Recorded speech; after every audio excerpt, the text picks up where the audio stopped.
본문을 가지고 성령으로 살고 성령으로 행하며 라는 제목으로 함께 말씀을 나누겠습니다. 성령은 예수 믿는 자들에게 구원의 확증으로 하나님이 보내주신 보혜사요, 동시에 우리 안에 거하시면서 그의 지혜로 끝까지 구원받는 날까지 우리를 인도하시는 분이십니다. 성도의 삶의 모범은 예수님이고, 예수님의 삶을 온전히 따를 수 있도록 우리를 도우시는 분이 성령이시죠. 그래서 5장 24절의 말씀을 보면 그리스도 예수의 사람들은 예수께서 십자가에 못 박혀 죽으실 때 그 옛 본성, 육체의 소욕을 같이 십자가에 못 박고 이제 성령으로 새롭게 거듭난 자들이다라고 성령이 이렇게 말씀하십니다.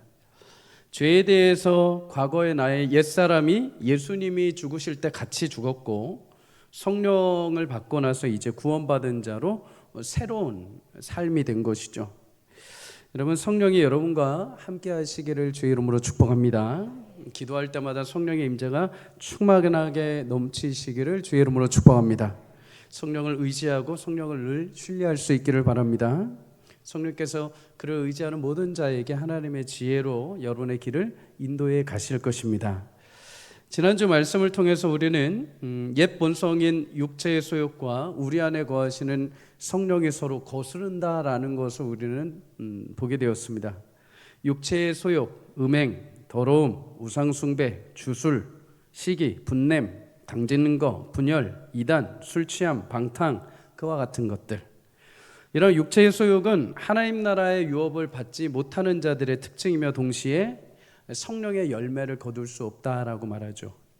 그런데 성령을 따라 행하는 성도들은 반드시 성령의 열매를 거두게 되어 있습니다. 성령의 열매는 우리가 성령이라고 하면 이렇게 자칫 어떤 개인적인 신비한 어떤 경험, 이런 것을 생각할 수 있는데, 사실 성령의 9가지 열매를 자세히 보면 관계 가운데 드러나는 열매라는 것을 보게 되죠. 사랑, 희락, 화평, 오래 참음, 자비, 양선, 충성, 온유, 절제는 어떤 신비한 체험이 아닙니다. 그죠? 우리 관계 안에서 드러내는 열매입니다. 첫째는 하나님과의 관계에서 드러나는 열매요. 둘째는 교회 안의 공동체 안에서 드러나는 열매라는 것이죠. 오늘 본문은 성령을 따라 행하는 공동체에서 적용할 성령의 열매가 무엇인지를 이야기를 합니다. 갈라디아서 5장 26절에 이렇게 말하죠. 헛된 영광을 구하여 서로 노엽게 하거나 서로 투기하지 말라, 이렇게 말씀합니다. 영광이라는 것, 히브리어로 카보드라고 한다면 무거운 것, 압도적인 어떤 임재를 말합니다. 근데 여러분, 하나님의 영광 앞에 서면 사람은 압도당합니다. 압도. 이스라엘 백성들이 시내 산에서 하나님의 구름 가운데 임재하실 때 그 영광에 압도되어서 두려움 가운데 엎드리죠. 하나님의 영광을 감히 사람이 서서 대면할 수 있을 정도가 아닙니다. 그래서 영광은 하나님에게만 어울리는 단어입니다. 구약에도 보면 성막에서 하나님의 영광이 임하실 때 영광이 충만할 때가 있었죠. 제사장들이 1년에 한 번 대제사장이 자신의 몸을 거룩하게 지켜서 지성소로 들어가는데, 성막에 얼마나 하나님의 영광이 거대하게 임재하셨는지 1년 동안 준비했던 대제사장도 감히 그 영광 앞에 나갈 수 없을 정도로 그 영광의 무게가 엄청났다고 말합니다. 감히 누구도 앞설 수 없고, 감히 그 앞에 설 수 없고, 그 영광의 임재 앞에 선다면 그저 경외함으로 엎드릴 수밖에 없는 것. 하나님 그분 자체는 영광이십니다.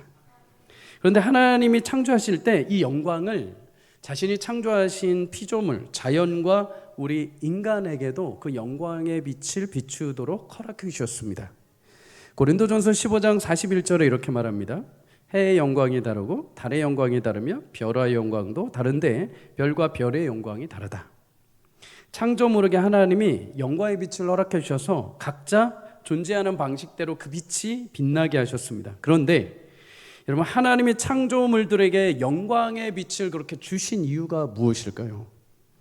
해와 달이, 별이, 그리고 인간이 영광을 나타내지만 그렇게 영광을 비춰내는 이유는 딱 하나입니다.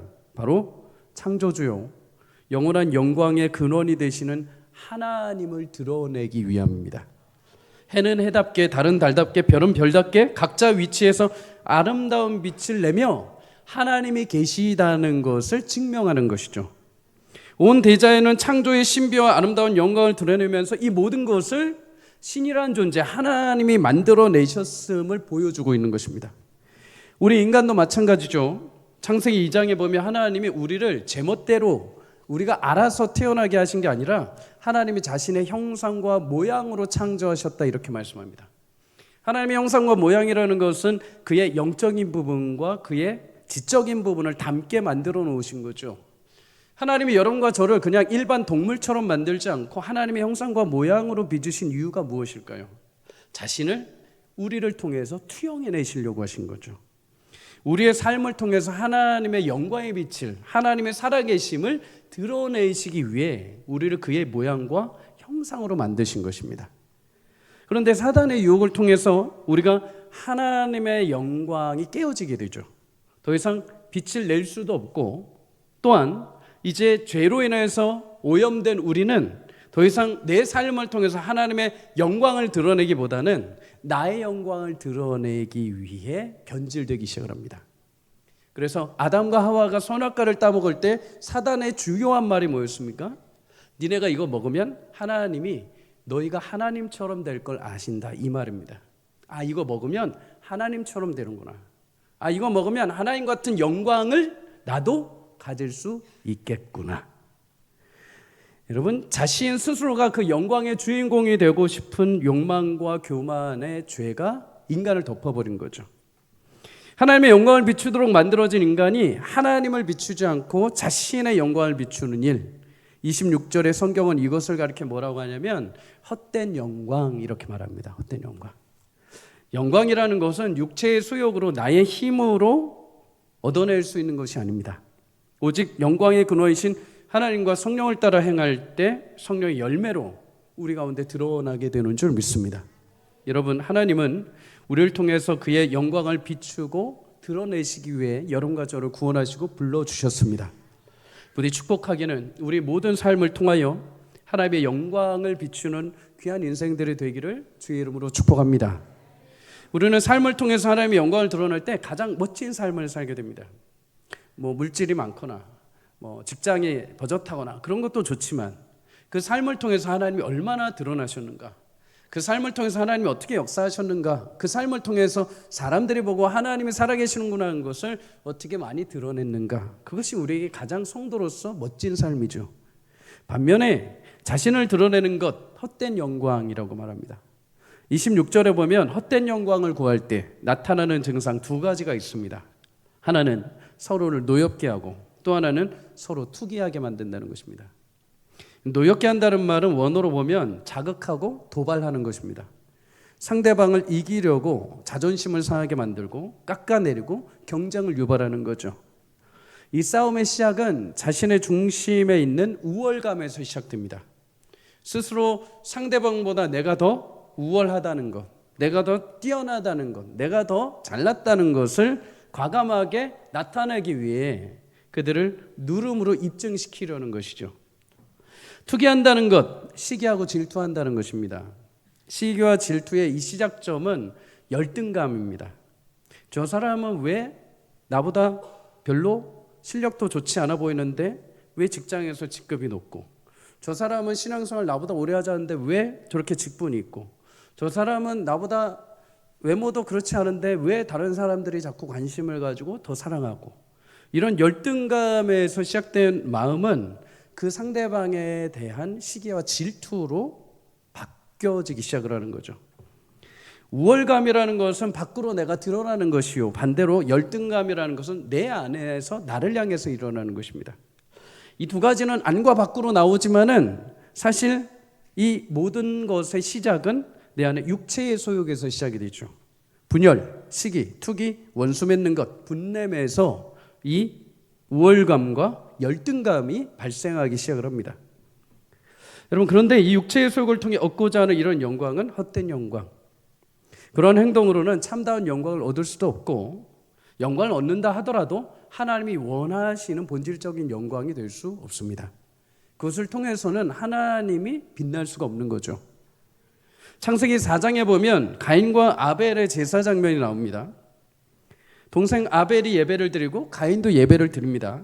근데 동생 아벨이 하나님께 예배를 드릴 때 양의 첫 새끼와 기름으로 하나님께 드렸다, 이렇게 성경이 말합니다.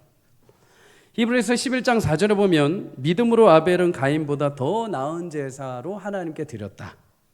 그래서 하나님이 아벨의 제사를 기뻐 받아주십니다. 반면에 가인의 제사는 받지 않으시죠.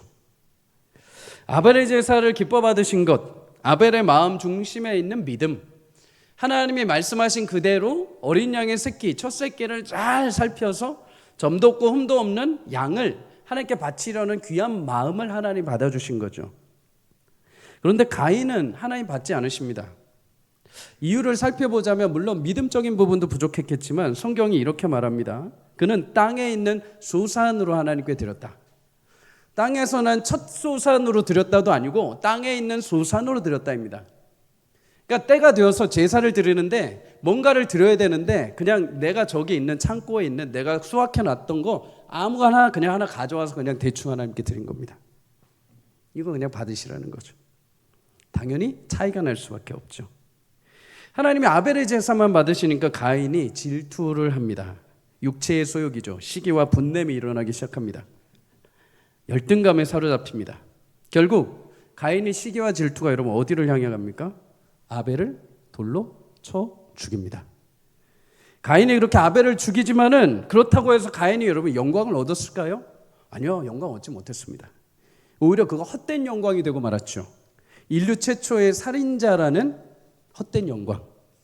인류 최초로 하나님 앞에 아담 이후에 단절되어서 세상에서 땅에서 유리하는 자가 되는 영광을 얻어버립니다. 헛된 영광이 되고 맙니다. 사울도 비슷하죠. 다윗이 대적을 이기고 돌아올 때 사람들이 환호를 합니다. 사울은 천천, 다윗은 만만이라. 사울이 1000명을 죽인다면 다윗은 10,000명의 사람을 죽일 정도로 뛰어나다는 칭찬 섞인 노래입니다. 자신보다 훨씬 더 큰 공을 세우고 돌아온 다윗을 보면서 사울이 육체의 소욕으로 분냄을 일으킵니다. 시기를 합니다. 질투를 합니다. 다윗을 죽이기 위해 그를 계속 뒤쫓죠. 근데 여러분, 그렇게 헛된 영광을 꿈꾸지만 그의 헛된 영광의 마지막이 무엇입니까? 하나님께 버려지고 스스로의 인생을 자결하는 비참한 현실을 맞이합니다. 여러분, 자신을 비추려는 영광을 추구하려면 오히려 그 빛을 우리는 잃어버리게 됩니다. 성경은 오늘 분명히 말합니다. 나를 위한 빛을 준비하면 그것은 온전히 사라지게 될 것이고 오히려 잃어버릴 것이라는 거죠. 그러나 그 빛을 하나님께 비추고 다른 사람을 비출 때 그 빛은 더 선명하게 드러나게 되는 줄 믿습니다. 그러기 위해서 성도는 육체의 소욕을 따르는 것이 아니라 성령을 따라야 합니다.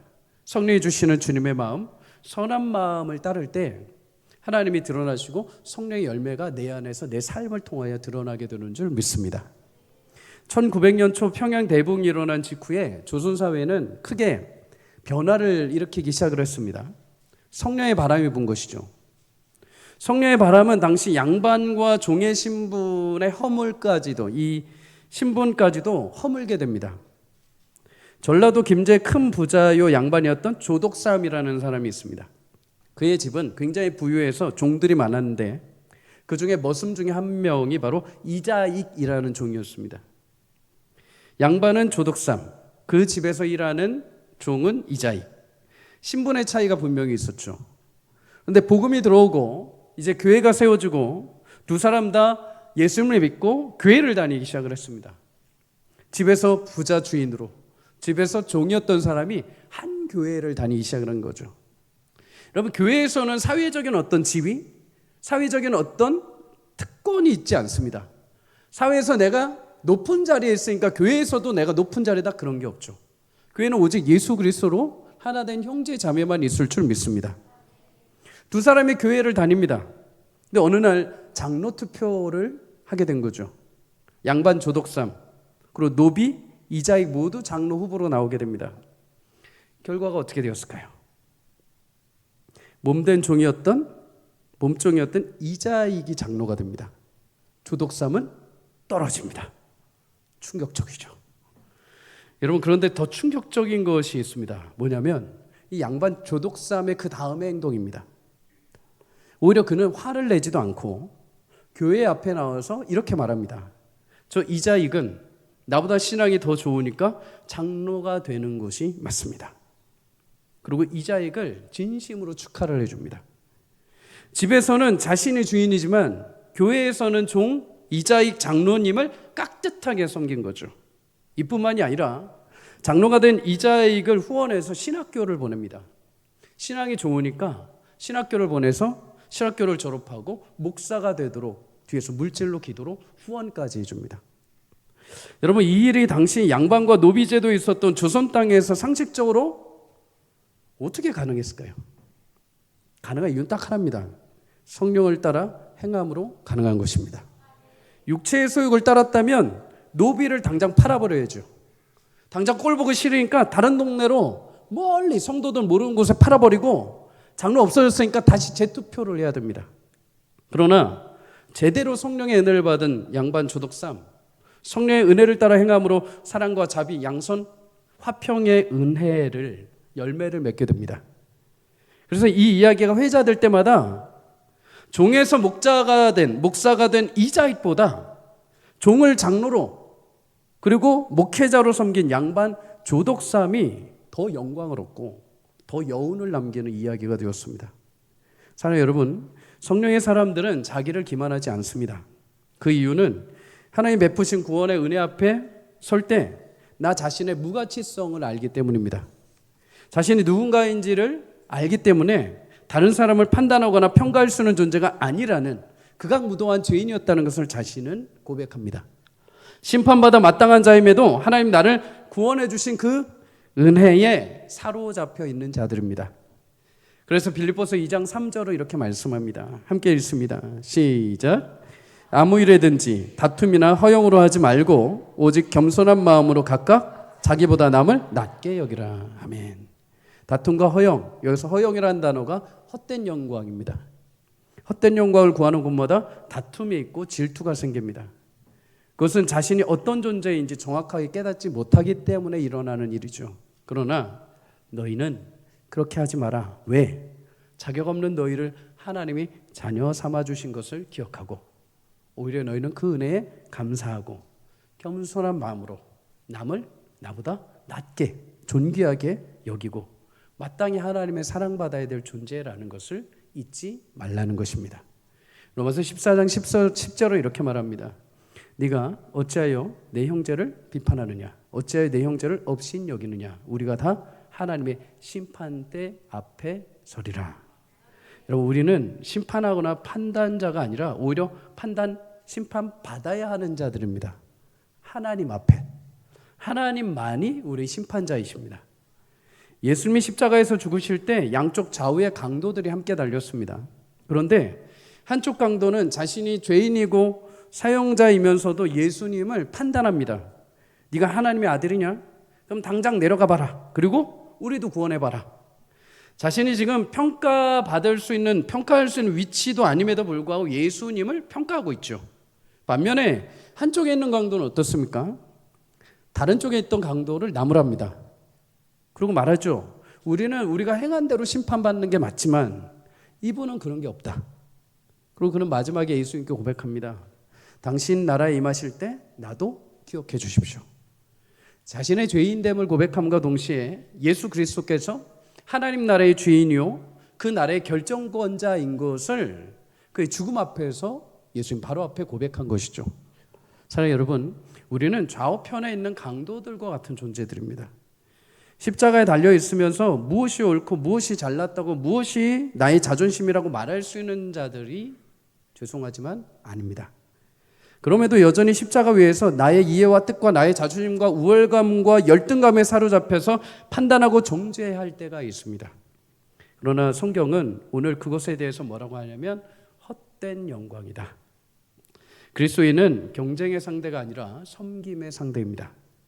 서로를 섬기는 것이 기쁨이요 우리의 특권이 되기를 주의 이름으로 축복합니다.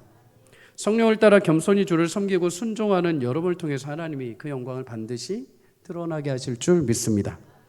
아울러 이제 올해 우리 교회는 중직자들, 새로운 일꾼들을 이제 선출하려고 준비 중에 있습니다. 항상 교회에서 일꾼을 세울 때마다 사단이 아주 교묘하게 침투를 합니다.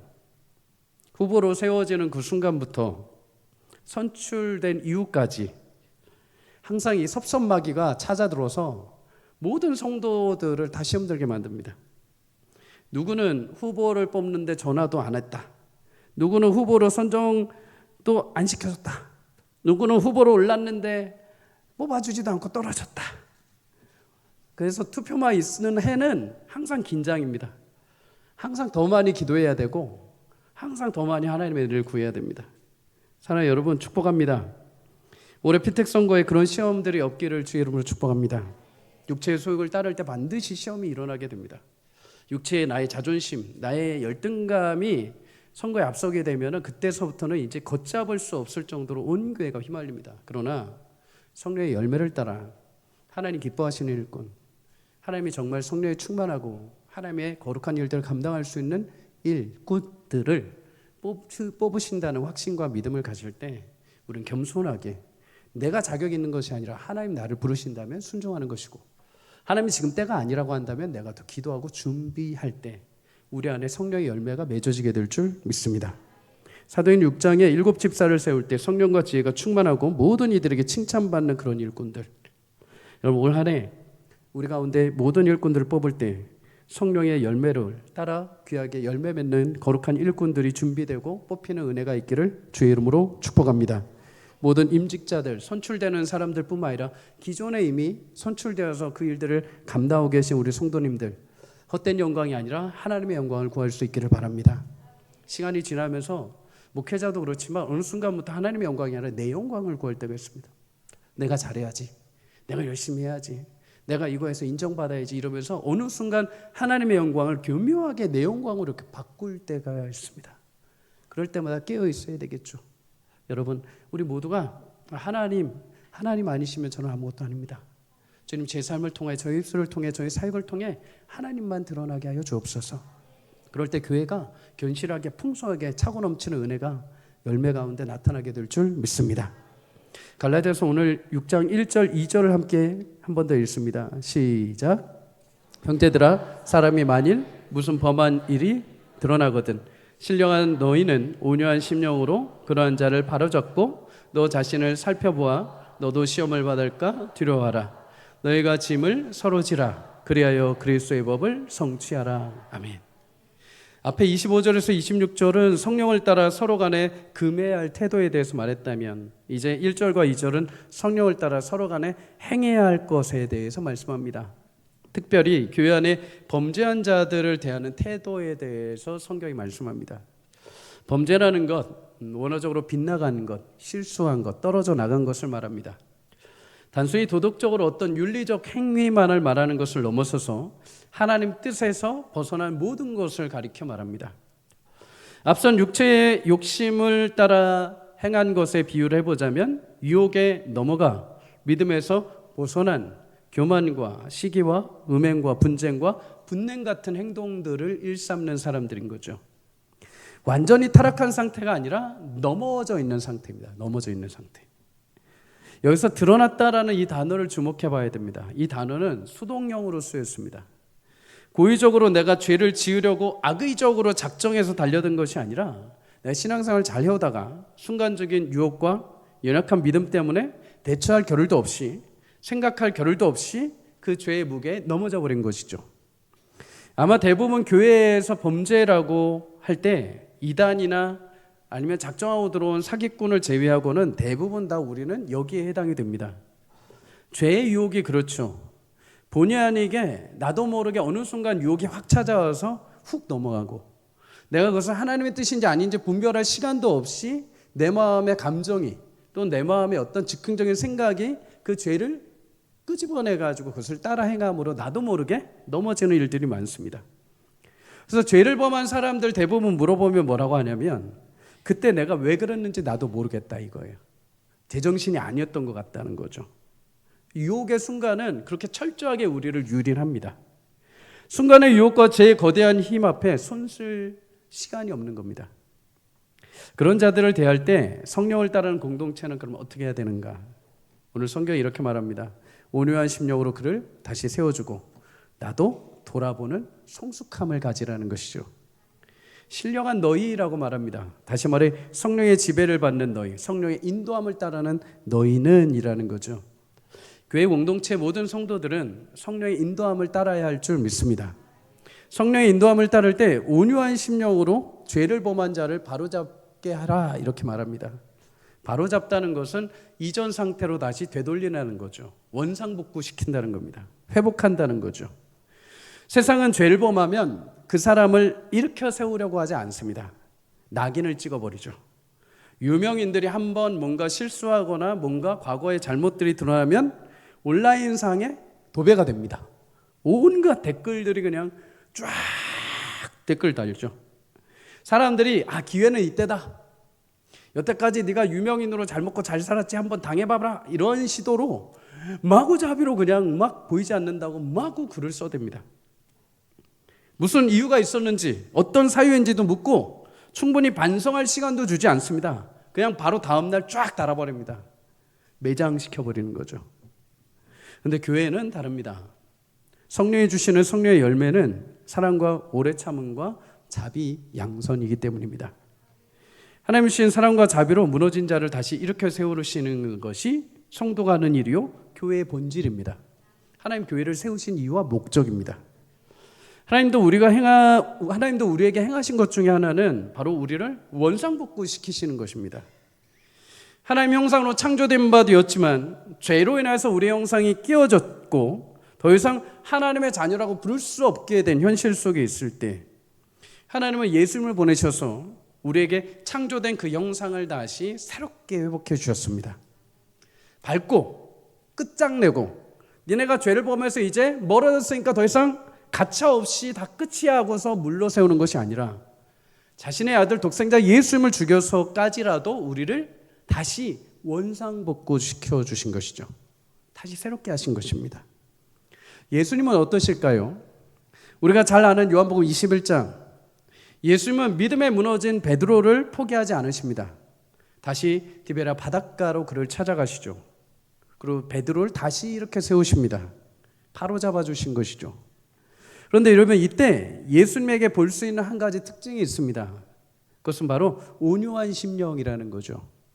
온유한 심령, 성령의 열매 중에 하나이기도 합니다. 온유하다, 헬라어로 푸뉴마티라는 이 단어는 푸뉴마가 성령입니다. 그럼 성령과 결합된 단어이죠.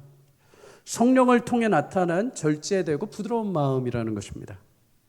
나는 원래 그런 사람이 아닌데 내가 예수님 믿고 성령께서 내 마음을 새롭게 해주셔서 내가 부드럽고 절제된 마음의 열매를 내가 거두고 있는 것이죠. 그래서 온유한 자들은 여러분 힘이 없는 자들이 아닙니다.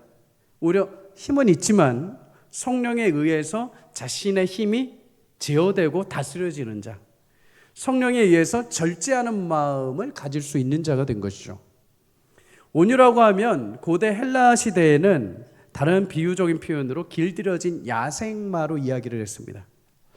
야생마는 힘이 강하죠. 제멋대로입니다. 방향도 통제도 되지 않습니다. 마구자비로 막 뛰어다닙니다. 그런데 여러분, 만약에 그 야생마가 길들여지면 어떻게 됩니까? 힘은 그대로 있지만 통제가 되고 주인의 뜻대로 움직입니다. 그래서 마태복음 5장 5절에 보면 온유한 자는 복이 있나니 땅을 기업으로 받을 것이다 이렇게 말합니다. 이 말씀은 착해서가 아니라 성령에 의해서 순종하는 자, 자신을 절제하고 내가 이곳에 가고 싶고 내 혈기는 이렇지만 성령의 다스림 가운데 온유한 마음으로 절제하고 성령의 뜻을 따라가는 자는 이 땅에서 약속하신 형통의 복을 누리게 된다는 것입니다. 결국 여러분, 온유하다는 것은 하나님 앞에 겸손한 내 마음인 거죠. 범죄한 자를 대할 때 그를 향해 내가 심판자로 판단자로 서는 것이 아니라 겸손한 마음으로 나도 하나님께 용서받고 사랑받은 자로서 그를 동일하게 돌아보고 일으켜 세울 수 있는 것, 그것이 예수님 가셨던 온유한 마음, 그리고 성령을 통하여 우리에게 주신 새롭게 하신 마음인 줄 믿습니다. 여러분, 부드러운 말은 관계를 살리고 온유한 마음은 사람을 세우게 되어 있습니다. 골로새 3장 12절을 이렇게 말합니다. 함께 읽어봅니다. 시작. 그러므로 너희는 하나님이 택하사 거룩하고 사랑받는 자처럼 긍휼과 자비와 겸손과 온유와 오래 참음으로 옷 입으라. 아멘. 온유함은 선택함이 아니라 하나님 택하여 부르신 자들, 그 사랑을 입은 자들이 입는 옷과 같다라고 말합니다. 옷. 여러분 여기서 옷을 안 입고 다니실 분들 없죠. 그렇죠? 다 어떻게 해서든 좀 치장도 해야 되고 가려야 되죠. 근데 그리스도인들은 그 외형적인 옷 말고 하나가 더 있습니다. 성령의 옷을 입는 거죠. 그 중에 하나가 바로 온유라는 옷입니다. 여러분 누군가 무너지고 깨지고 어려운 일과 난처한 현실에 처했다면 여러분 온유한 마음으로 다가가서 그를 일으켜 세우고 다시 살리는 손길이 될 수 있기를 주의 이름으로 축복합니다. 교회를 다니다 보면 법관들이 많은 교회가 있습니다. 누구는 저렇고 누구는 이렇고 평가자들이 굉장히 많습니다. 그의 연약한 점, 그의 부족한 점을 다 합니다. 서로가 다 합니다. 그런데 정작 그렇게 정보는 많고 그 정보들을 아는 만큼 서로가 서로를 살리지 않습니다. 그냥 다음에 이슈가 생긴 사람이면 그 사람이 타깃이 돼서 그 사람 막 얘기하고 그 다음 주가 되면 또 이 사람이 타깃이 되면 이 사람은 막 얘기를 합니다. 그러면 교회는 어떻게 되는지 아십니까? 오기 싫은 곳이 됩니다. 딱딱하고 매정하고 정죄하는 곳. 교회에 오면은 빨리 집에 가고 싶습니다. 왜요? 내가 가십거리가 되고 싶지 않습니다. 내 어떤 행동 하나가 누군가한테 걸리고 싶지 않은 것입니다. 여러분 그거는 교회가 아닙니다. 교회로 세워져 있을지 모르지만 자신들은 교회라고 말할 수 있을지 모르지만 하나님은 더 이상 거기에 영광을 두지 않으십니다. 하나님은 성령의 열매가 거하는 곳에 그의 영광을 비추어 주십니다. 아무리 자신이 스스로 깨끗하다고 의로 옷 입었다고 착각할지 모르지만 하나님은 그런 곳에 영광을 비추지 않으십니다. 철저하게 하나님의 말씀을 따라 스스로 자복하고 겸손하게 자신을 낮추는 자들, 하나님의 은혜를 구하며 서로 안에 성령의 열매를 나타내고자 헌신하며 서로 안에 자신의 짐을 내어놓고 서로가 서로의 짐을 지어주는 교회, 그곳에 하나님은 작더라도 그곳에 영광의 빛을 비추어 주십니다. 여러분 우리 교회는 판사들이 없기를 바랍니다. 검사들 없어도 됩니다. 우리 교회는 섬기는 자들이 많기를 주의 이름으로 축복합니다. 없어도 부족해도 사랑하고 살려주고 세워주고 걱정해주는 아빠와 같은 분들, 엄마와 같은 분들, 그리고 나의 형제와 같은 분들이 가득한 교회. 그래서 하나님께서 두고두고 보시면서도 참 이쁘다, 참 귀하다, 참 따뜻하다, 저 교회는 참 정말 너무나 아름답다 라고 칭찬하는 그런 교회가 우리 서울 성광교회가 되기를 주의 이름으로 간절히 축복합니다. 우리 함께 찬양하고 주님 앞에 귀한 기도 시간으로 나아가도록 하겠습니다.